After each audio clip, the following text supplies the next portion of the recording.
Okay, this is the sight right here, that corner, the outer corner of this little shelf. You can see the strip here. Alright, right here is the sight, and this corner is what I sight down off of, straight up off that edge, straight up. So I sight down to this corner from my pencil mark on the back side. Alright, and that's right in line with that edge. Now the next thing I'm going to do is I line it up with the blade to make sure it's exactly where I want that to be when I go to cut. Alright, now I want this small strip over here, so I want to cut to the far side of this pencil line, okay? And as you see, if we look down the blade, let's see, can I get the angle? Can I get this? I don't know if I'm going to be able to get the angle that I'm seeing. Because you want to glance right down the side of the blade to the pencil line. Zoom in. This will allow me, okay, I can zoom. Alright. It's blurry, it's if I can clear that up. There we go, now it's clear. Now if we look right down the edge of the blade, the side of it, alright, based on this, I need to move this over just a tad, a smidge. Alright, I've got that moved over just a smidge. As we look down this side of the face of the blade, if I can get the angle we need here. Alright, that means I've got a perfect cut. Okay, I can move it over just a hair towards the piece I'm wanting, the little piece there. But based on this, that looks perfect. Okay, and that's actually based on this, because that's where the blade's actually going to cut. It needs to go over just a smidge more, and maybe not. No, I'm seeing a couple hundred thousandths of that pencil lead on the outer edge of that blade, which tells me that's going to be a perfect cut. Alright, now I'm going to do my best to hold this. Now this is a straight cut. If this was a cut made by with an angle, then I would use a wedge. Okay, I'd put it on one side or the other depending on which way that piece needs to be turned. Alright, I also will use a small sliver, okay, as a wedge of my tile. Okay, these make good wedges, or combination of pieces in order to build it out. Alright, let me take it. Let's get this cut. Show you it up close.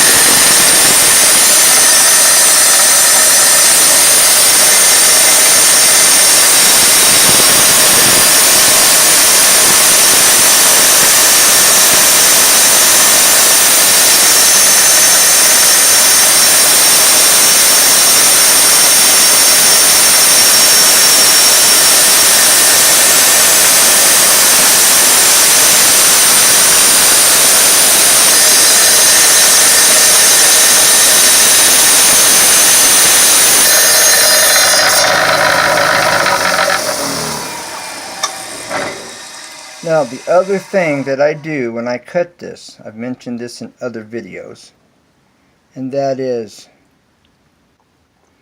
I will, when I go to cut, I press down on the table and back against the fence. So as I'm holding this piece, I'm actually pushing down and then back, although I don't do it to that extreme, but that's what's going on.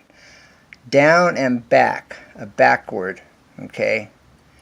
that locks this in place, and you have enough pressure, it should prevent it from moving. The other thing I like to do when cutting, and I have both hands free, I will hold this piece over here with my other hand to support it.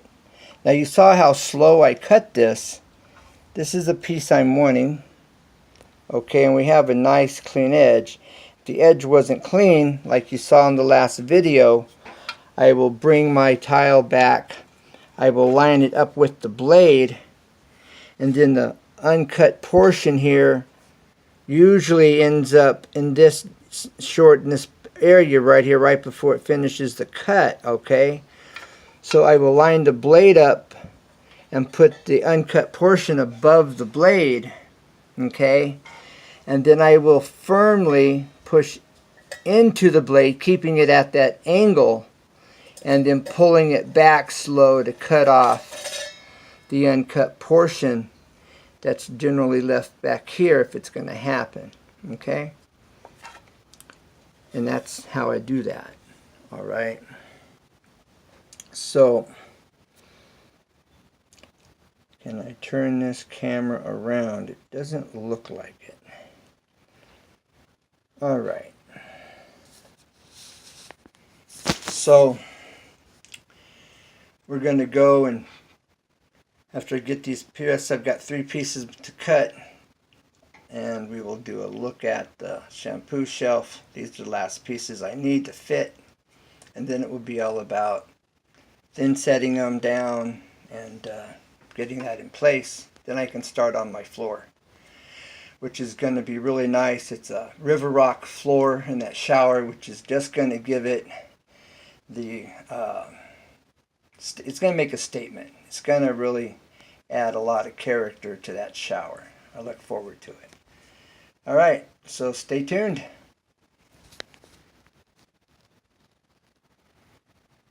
Now, how did I cut such a small sliver, okay,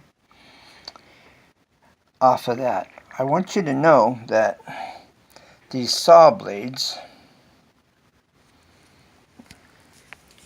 the diamond is what cuts the tile, if you don't know. These diamonds, these blades have diamonds that are bonded to the steel blade, and the diamonds, they don't cut you like, they don't cut you. It can cut you. But like, for example, you have a chop saw or a skill saw for cutting wood. That will cut your finger off right now. You better not touch that blade. You better keep your hands away from that blade. It will take your arm off. I mean, it'll cut you right now and not even care. But on the wet saw, these tile cutting blades are cut with, the blades have diamond chips that are bonded to the blade, and it's what does the cutting of the tile. So it's real forgiving. You can actually touch the blade, which I wouldn't recommend, but it won't cut through your, unless you just shove your finger into it. I mean, you know, but if you're being careful, you can actually touch the blade by accident without any real serious damage, and I will demonstrate that right now, okay, so that you understand. Now, I just cut this. Now, I had no problems holding this right here next to that blade, all right? And I don't have very much pressure, just enough to kind of support it. I can always move my fingers out of the way, all right? But I'm going to turn this on and touch the blade.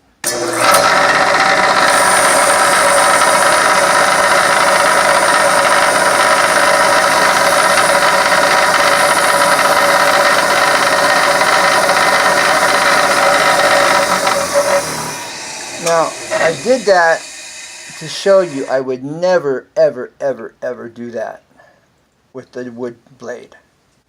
Those wood blades, that's no different than your bone. And it will cut your finger off in a second. You don't touch that blade. I just really want to clarify that. And treat all power equipment with respect, regardless. You know, I don't go touching the blade. I keep my fingers away from the blade.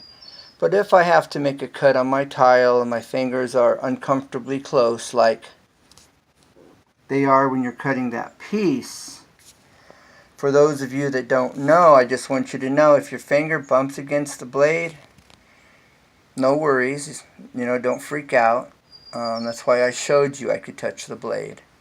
But again, respect all power equipment. This can cut your finger, cuts that tile, it can cut you. But I just want you to know that if you touch the blade, if you have to cut a real close, don't worry, I would never ever do that with a wood cutting blade. I would use a 2x4 or a 1x. I would use another piece of wood to hold down. For example, if this was a piece of wood, I would hold this edge down here, then I would press over here. Okay? And I would be pressing down, holding on to this really solid. And if it was to jump, this would flip. Okay? I'd pull my hand back. If it was a wood cutting blade, in that scenario or that situation, I'd never get my fingers close to a wood blade ever. So, for that little tip, I just thought I'd share that to complete this picture and make it really clear. Alright, so let's go check out this niche, the shampoo niche, shower niche, shampoo shelf, whatever you want to call it. Alright.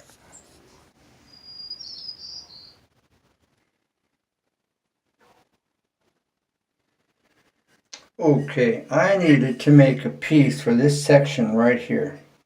Alright, here is the 6x6. So what I did was I laid this here, okay, I got it lined up right here at this edge of this piece here on the side of the shampoo shelf, inside edge. I got it lined up here at the corner. I brought it out. Alright, then I took my piece that's going on the side, put it here, alright, and then I marked on this back edge, on the face of it, up to the tile, scribed my line across it, alright, and I did it all from the back side.